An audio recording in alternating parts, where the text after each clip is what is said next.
Jashodanandana Braja Janaranjana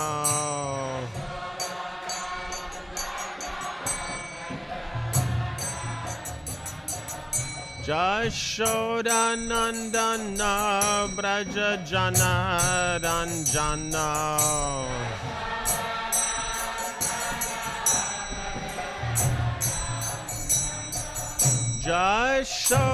Jashodanandana Braja Janaranjana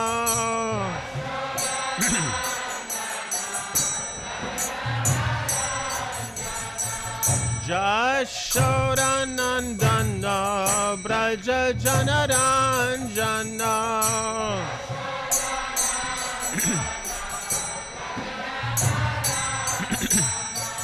Jamuna Tira Vanachari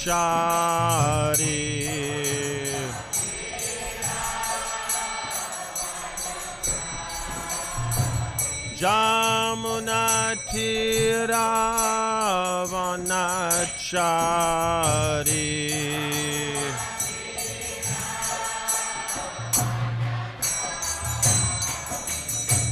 Jayo Radha Madhava Jayo Kunja Bihari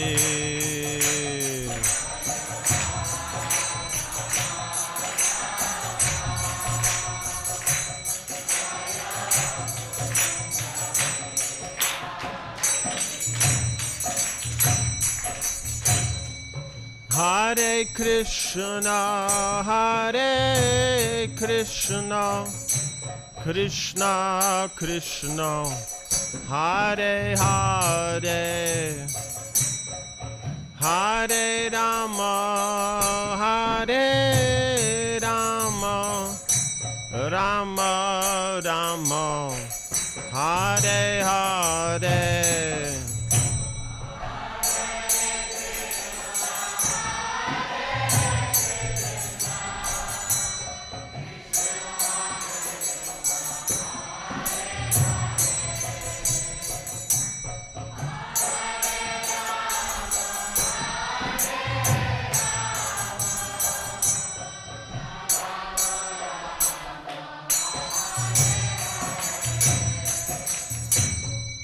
Hare Krishna, Hare Krishna, Krishna Krishna, Hare Hare, Hare Rama, Hare Rama, Rama Rama, Hare Hare.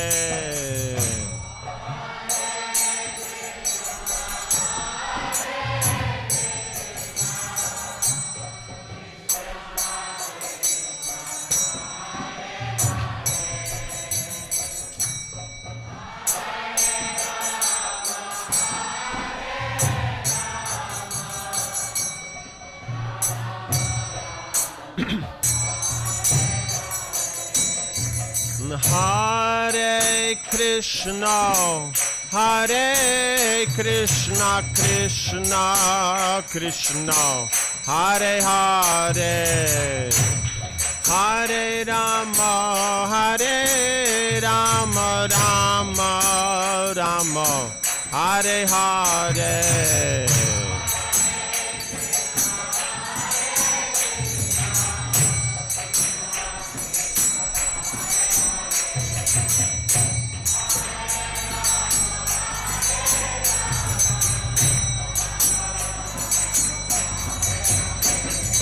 Hare Krishna, Hare Krishna, Krishna Krishna, Hare Hare, Hare Rama, Hare Rama, Rama Rama, Hare Hare.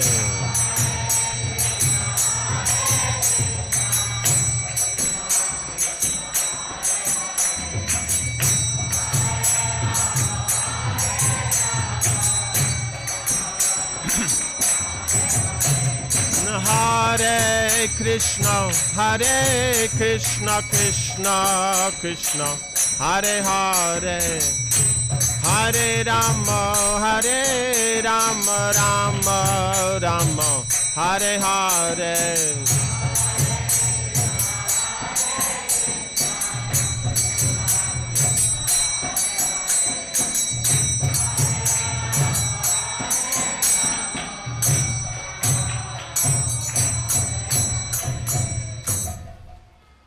Jayom Vishnupara Paramahansa Paribrojakacharya Statara Sata Shri Srimad. His Divine Grace Shri A.C. Bhaktivedanta Swami Maharaj Shri Prabhupada Ki. ISKCON Founder Acharya Shri Prabhupada Ki. Anantakoti Vaishnavrinda Ki. Namacharya Shri Haridas Thakur Ki. Prem Se Gaho Sri Krishna Chaitanya Prabhu Nityananda Shri Advaita Gadadhar Shivas Arigaura Bhaktivedanta Ki.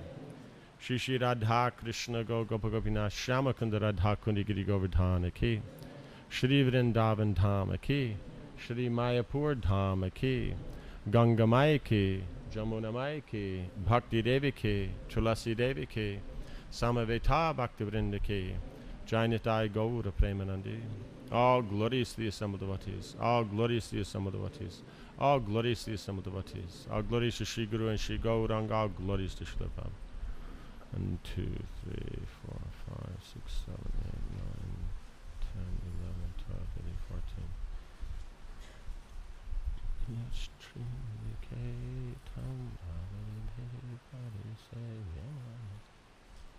Om Namo Bhagavate Vasudevaya. Om Namo Bhagavate Vasudevaya. Om Namo Bhagavate Vasudevaya.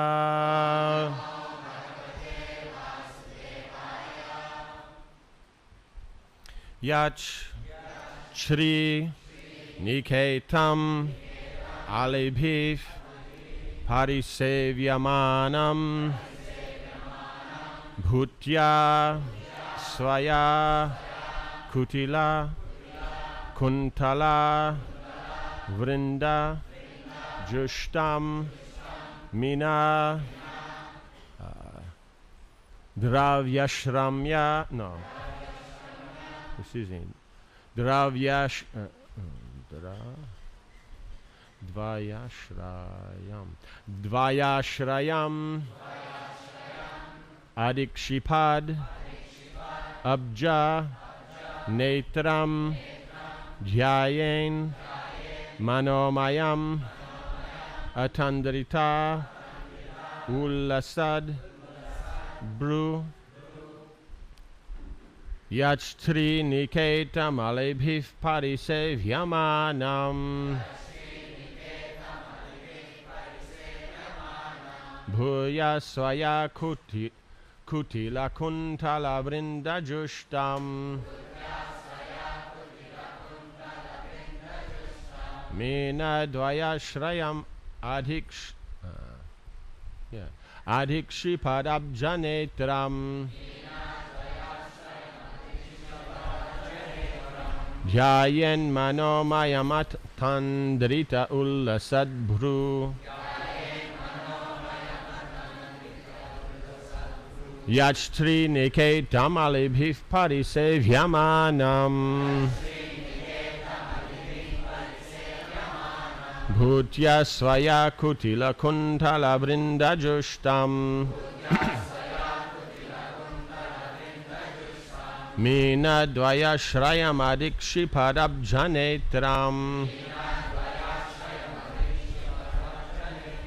Jayen Manomayamatandrita Ullasadbhru Yashtri Niketam Alibhif Parisevyamanam Bhutya Swaya Kutila Kuntala Vrinda Jushtam Mina Dvaya Shrayam Adikshipad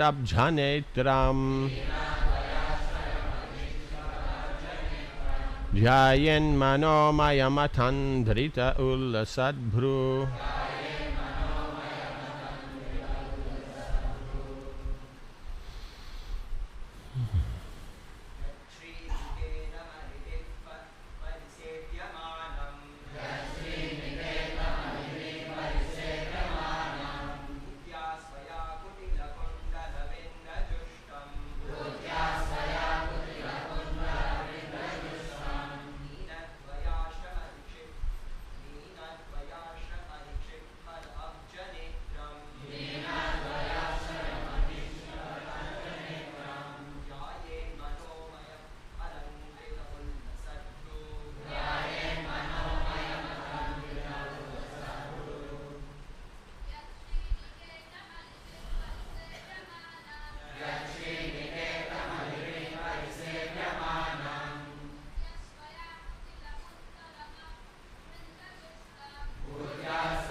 Ladies.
Yat, which face of the Lord, Sriniketam, a lotus, Alibhi, by bees, Parisevyamanam, surrounded, Bhutya, by elegance, Svaya, its, Kutila, curly, Kuntala, of hair, Vrinda, by a multitude, Jushtam, adorned, Meena, of fish, Dvaya, a pair, Ashrayam, dwelling, Adikshipat, putting to shame, Abja, a lotus, Netram, having eyes, Jayet, one should meditate on, Mana Mayam, formed in the mind. Atandarita, attentive. Ullasat, dancing. Bru, having eyebrows. Translation. The yogi then meditates upon the beautiful face of the Lord, which is adorned with curly hair and decorated by lotus-like eyes and dancing eyebrows. A lotus surrounded by swarming bees and a pair of swimming fish will be put to shame by its elegance. Purport. One important statement here is Jhayen Manomaya. Manomayam is not imagination. Impersonalists think that the yogi can imagine any form he likes, but, as stated here, the yogi must meditate upon the form of the Lord which is experienced by devotees. Devotees never imagine a form of the Lord. They are not satisfied by something imaginary. The Lord has different eternal forms. Each devotee likes a particular form and thus engages himself in the service of the Lord by worshipping that form. The Lord's form is depicted in different ways according to scriptures. As already discussed, there are 8 kinds of representations of the original form of the Lord. These representations can be produced by the use of clay, stone, wood, paint, sand, etc., depending upon the resources of the devotee. Manomayam is a carving of the form of the Lord within the mind. This is included as one of the 8 different carvings of the form of the Lord. It is not imagination. Meditation on the actual form of the Lord may be manifest in different manners, but one should not conclude that one has to imagine a form. There are 2 comparisons in this verse. First, the Lord's face is compared to a lotus, and then his black hair is compared to hummingbees swarming around the lotus, and his 2 eyes are compared to 2 fish swimming about. A lotus flower on the water is very beautiful when surrounded by humming bees and fish. The Lord's face is self-evident and complete. His beauty defies the natural beauty of a lotus.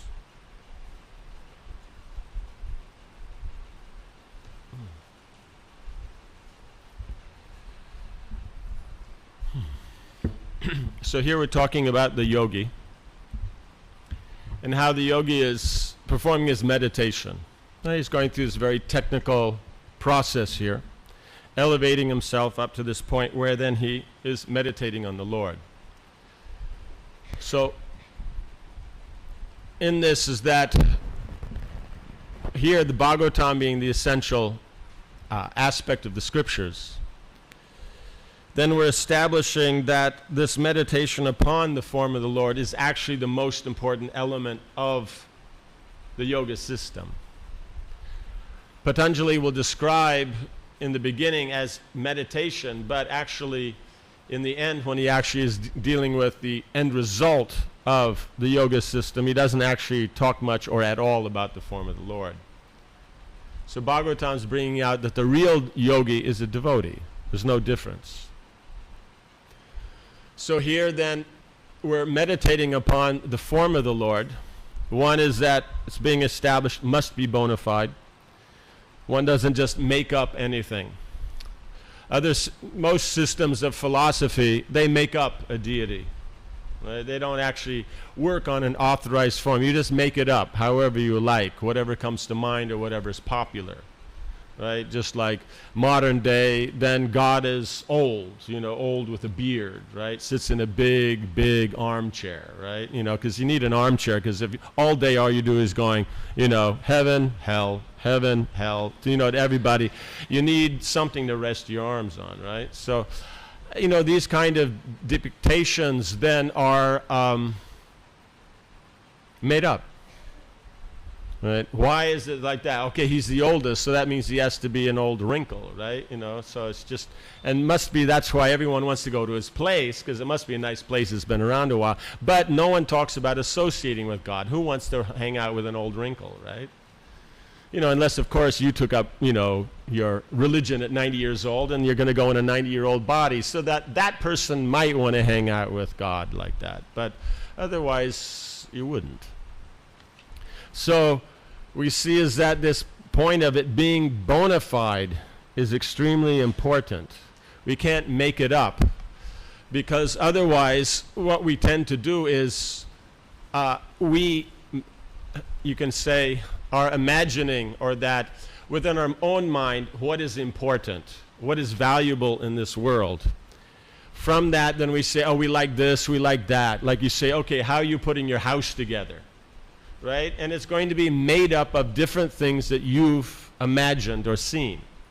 Well, when I was there at this person's house, they had this kind of curtain thing, and this one they put their furniture like this, and that place had, this kind of stone, and that one had these kind of tchotchkes sitting around. And in this way, each individual has their imagined idea of the perfect house. Right? Like this. It's taken from God's creation. So many things are there. So from that, then we establish what are our values. This is good, this is not good, that's beautiful, that's not, this is desirable, this is not. So even though it's based on the creation, our impetus for it is our own imagination, our own mind, our own taste. So then when we're dealing with the Lord, then the element of having a variety to choose from and choosing according to your taste, that remains. But it's not based on the principle of it's things that you've seen of this world. Therefore, the example is given of something very beautiful and graceful, the lotus flower, blowing in the breeze there with, fully open, and the nice colors, and then the bees humming around and all that, and that whole, how it all works. And then with the swimming fish, the fish swim together, and that all combined still is put to shame by Krishna's beauty. So we wouldn't put this together, because otherwise we may have very unique senses of beauty, right? It's like somebody got out a nail gun, and went crazy, and then we call that's beautiful. Wow, it's like somehow or another, the guy was putting in their earrings and missed and put it into their eyebrow, or something like that, So. You understand? So we have to somehow or another understand that beauty is already established. What we're doing is seeing small reflections of that throughout the creation. And yes, it does have an element of beauty, but actually what is the standard of beauty, that then we have to learn from the scriptures. Guru, Sadhu, and Shah, we have to learn from there. Then we actually know what's beautiful. Otherwise, we don't actually know. Because everybody, you're going through a different sense of beauty, right? You ever see these bugs? Very unique, the colors and everything like that, and the shapes and the little bumps here and there with fluorescent colors and all that. So to each other, they look really good, right? But the thing is so each lifetime, there's a different sense of beauty. There's a different element of Krishna's beauty there, but it's not manifest in its full form. That's manifest in this form as we see here, what is being meditated upon by the yogi, the bona fide forms. These are then the full manifestation of that beauty. Otherwise, then there'll be something less. So it's important that it's not you just do whatever you like. This concept of do whatever you like, you should understand, actually comes from the impersonal school of thought. Right? That there is no authority, there is no law, so whatever you want to do is okay. We generally take it that it's coming from the side of karma. No, karma appreciates it very much.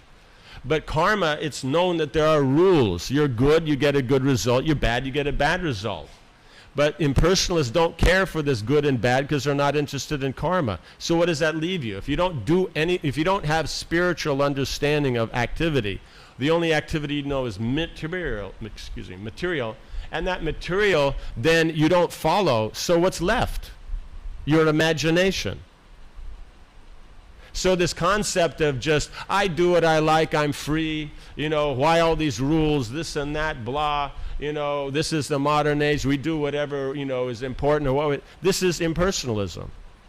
It's not even karma. And then we're applying it that we're going to be good in the karma field, be good in business, be good in money. But is it working? Is it working? Go ahead. Name me how many devotees have a really good, serious amount of money. right? If it's working so good, name. How many are there? You could count on 1, 2 hands. And the fun part is they didn't just get it today. They've had it for the last 20, 30 years. When they moved out of the temple and went outside, bingo, within a year or two, they had tons of money. And everybody else is going around saying, we're just being practical, this, that, blah. Still no money. It's not working. Why? Because those guys that have the money, they're not doing just whatever they please. They're doing what works. And what works means it's coming from God. Whether you recognize it or not, that makes a difference between a devotee and a non-devotee. Right? The devotee recognizes that economics comes from God, practicality comes from God, time, place, and circumstance come from God. God made time, He made place, He made circumstance. We didn't make it. Those work, why? Because they're coming from God. So we can't make it up. In the previous verses it's saying, the arms of the Lord, right? Because in the meditation you start with the feet, you go up. Now we're at the face, and especially the upper part of the face. So what's being mentioned is the Lord's arms. So the Lord's arms are the source of universal law. Right? Now, think of it. When you are looking for shelter, right? And that you need some support, right? Then a good hug always helps. So therefore, getting hugged by the Lord, you can do that through following God's laws. Right? God's laws make it comfortable for us. We know what's happening. It's secure. We know what will happen from point to point. You know, there's no chance, because if everybody's making it up, you don't know what's going to happen at the next moment. Because today everybody's saying this, that. Tomorrow it's, you know, oh, that's so yesterday, you know, or that's so this morning, you know. You know, so it's just, you know, how much can we go on with that? Where is there going to be any security? Right? It's all right as long as you're the one saying it was so yesterday, or it was so 2006, right? You know, then what? It's fine. But what happens if someone else steps up and they're bolder than you? Then you're so, you know, out of it. Where's the security? There isn't any. So there's only security in the arms of the Lord. Right? And that's where all the laws are established from. Right? There's things we like. We like food. Why do we like food? It's a law of God. Right? We get our food, we're comfortable. I bring you the elephant's food, you won't be very happy. Food, lots of food. Man, he gets more food than anybody. But still, you won't want his food. Right? So, laws like that, that's work. So now we're coming to this, we're coming to the Lord's beautiful face. So it can't be made up. This is real. This is what He looks like. And now, and so then, just as a side point to point out before we get into talking this, is that for those who like to profess or have heard about or are bewildered by the concept that Prabhupada gave the ABCs and there's always someone else who claims they can give you something more. Here's the Bhagavatam verse, 3rd canto, Kapila Muni's instructions on Shankya Yoga to his mom, right here. Talking about the yogi meditating in that. And then he says, a lotus surrounded by swarming bees and a pair of swimming fish would be put to shame by its elegance.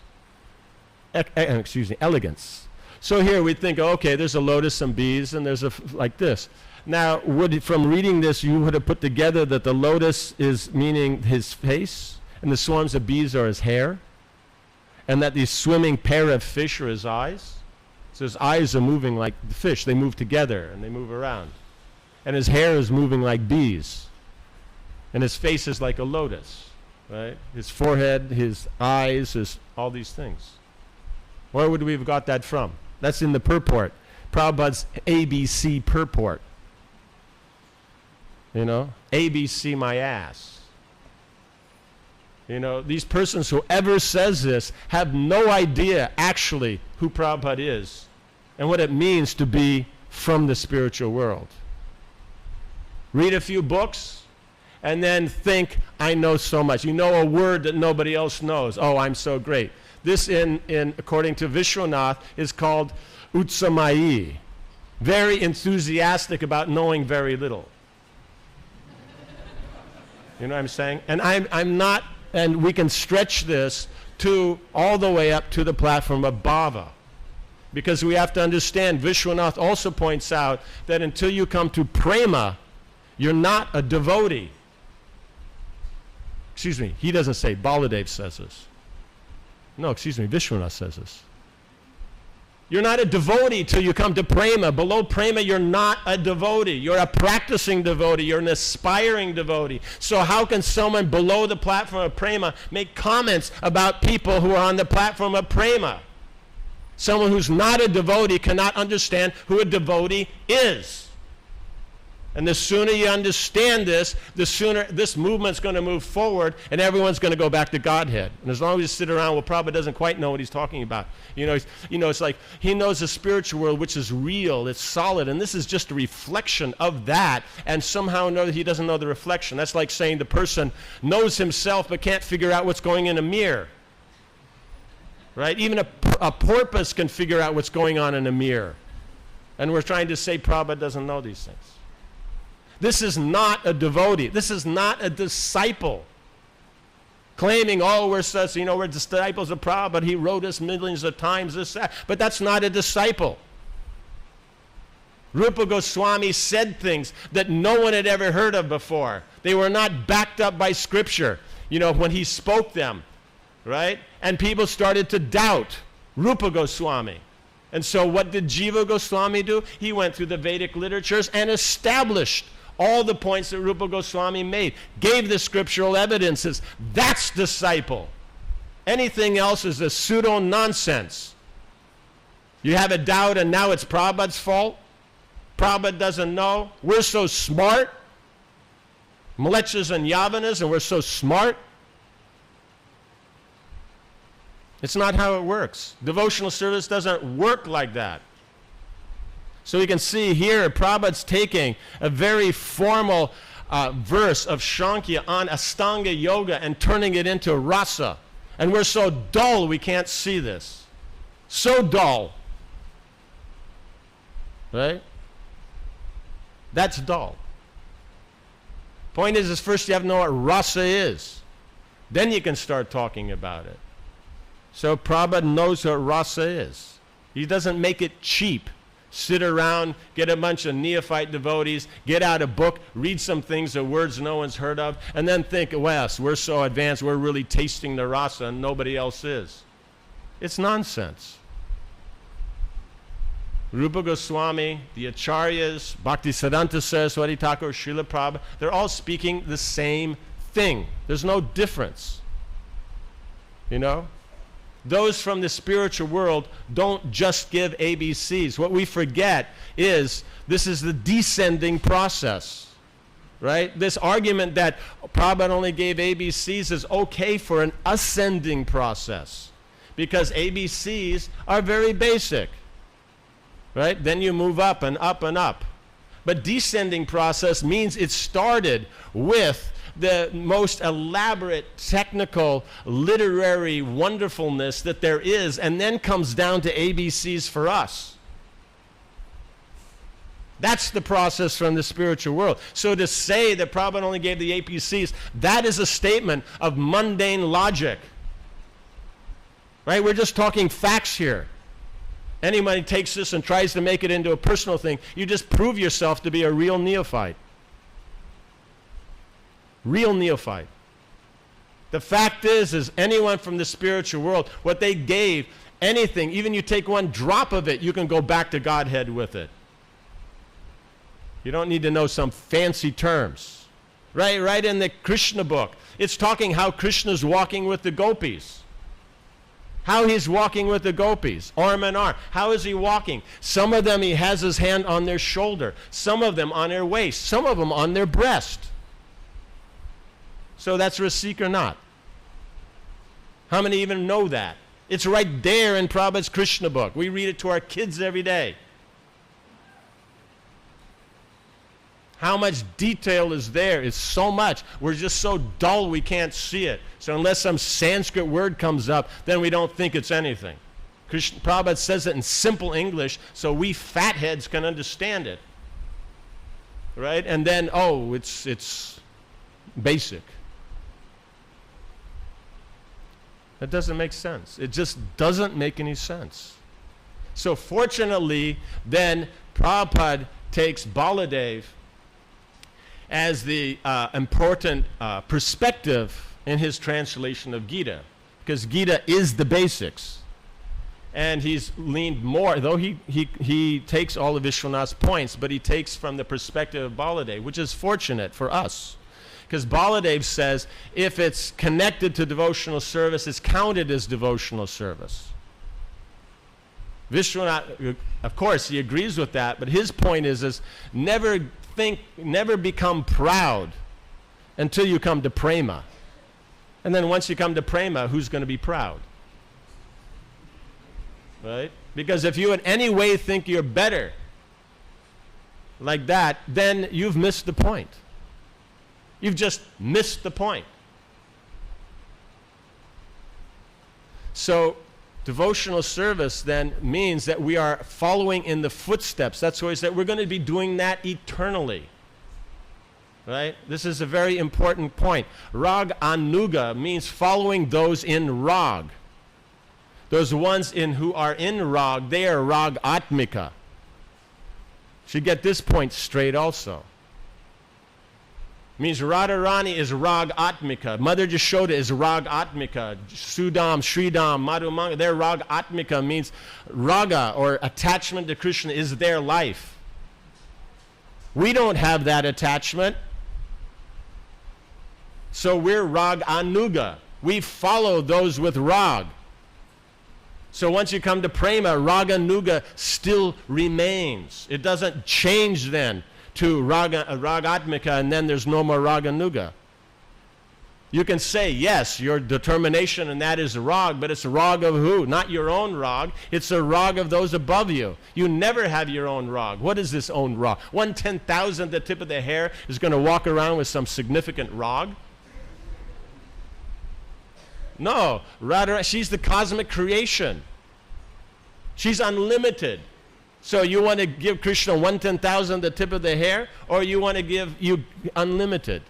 So if you serve that, then it's unlimited plus 1/10,000th the tip of the hair. So that's your choice. You want to be ragatmika, go for it. Go up there with your wave around your 1/1000th the tip of the hair.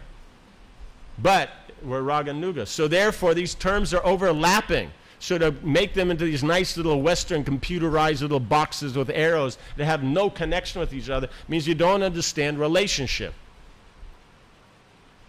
Relationship means you're emphasizing this or that. You have the relationship, you have the husband, you have the wife. You have to have both for the relationship. Sometimes you're talking about the husband, sometimes about the wife, sometimes about what they do, sometimes the feelings. But you're emphasizing different aspects, but it's still one thing. So the ragatmika is, yes, it is there. They're the ragatmika, we're raganuga, we're following their rag. We don't have rag. Our rag is wanting to assist in their rag. That's it. Right? So these things, servant of the servant of the servant, that's there. That contains all of that. All we did is add some fancy terms. And now it becomes so rasik. Right? So everything is already there. Prabhupada's giving it. Prabhupada's giving us all these very, very nice things. And what he's pointing out here is very important. We think, oh, well, this is for the yogis. But we're imagining all the time what's important, what's of value. Right? When we put on our shirt in the morning, why did we pick that shirt? Think that'll look good today. Or that sari, why did we pick? What's the basis? Right? Is it going to be Krishna likes this color, or I'd like to wear this color for Krishna today? Or it's just, oh, this looks nice. I think I'll look good in this today. So one is actual devotional service. The other is just your imagination, your own mind. It's that simple. That's all the difference between the two. Gopis are seeing Krishna. Aristasura is seeing Krishna. The same one. What's the difference?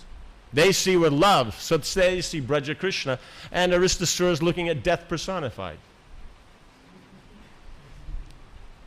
Right? Standing in the same spot. So what's going on here? It's simply consciousness. So the consciousness, why you picked what you wore today, can be the difference between, is it devotional service or it's just your mind? Therefore, this verse is telling you about that. And then we'll think, oh, that's been there, done that. Nobody's been there, done that. Prabhupada's sitting in Calcutta, they're dropping bombs on Calcutta, the Japanese during World War II. And he's seeing Krishna in the bombs. He says it's not a very nice form of Krishna, but it's Krishna.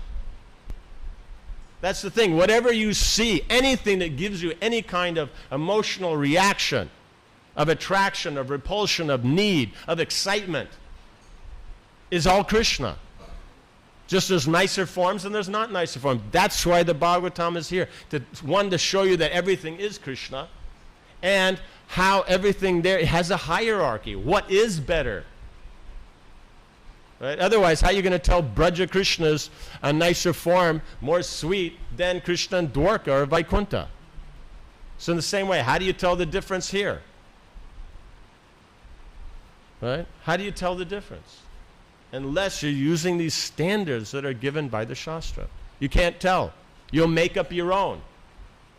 Because you have to remember, here being a reflection, whatever is the lowest up there, we consider to be the highest. Right? We consider to be the highest. So that's the problem. So therefore, yeah, in main point here is that Krishna's beauty is the greatest, it's the most wonderful. There's nothing greater than that or more attractive.